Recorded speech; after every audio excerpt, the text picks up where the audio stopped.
আসসালামু আলাইকুম। নতুন একটা রেসিপি নিয়ে আবারও চলে আসলাম।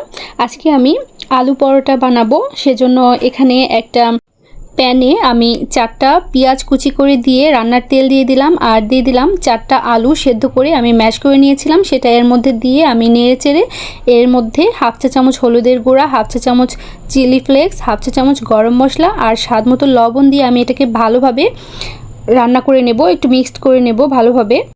আলুটা ভালোভাবে মিক্সড করে নিয়ে আমি এখানে মুরগির একটা বুকের পিস সেদ্ধ করে আদা রসুন আর লবণ দিয়ে সেদ্ধ করে এটাকে ঝুরি করে নিয়ে এই আলুর মধ্যে দিয়ে দিয়েছি। এখন আমি এটাকে ভালোভাবে আলুর সাথে মিশিয়ে নেব। আর হ্যাঁ, আপনারা চাইলে এই মুরগির মাংসটা বাদও দিতে পারেন, তবে আমার কাছে এটা দিলে ভালো লাগে তাই আমি দিয়েছি। তো আমার এটা রেডি হয়ে গেছে। এখন আমি একটা পাত্রে 3 কাপ পরিমাণ ময়দা নিয়েছি, স্বাদমতো লবণ দিয়ে, আর আমি অল্প অল্প করে পানি দিয়ে একটা ডো তৈরি করব। যেহেতু আমি পরোটা বানাবো, এভাবে অল্প অল্প পানি দিয়ে আমি ডোটা রেডি করে নেব। ডোটা প্রায় রেডি হয়ে গেছে। এই পর্যায়ে আমি 1 টেবিল চামচ সয়াবিন তেল এর মধ্যে দিয়ে দিচ্ছি, দিয়ে আমি ভালোভাবে এটাকে মাখিয়ে নিচ্ছি।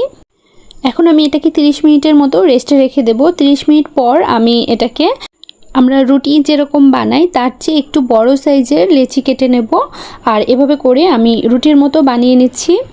আমরা যেভাবে রুটি বানাই সেভাবেই আমি এভাবে করে বানিয়ে নিচ্ছি, দেখতেই পাচ্ছেন।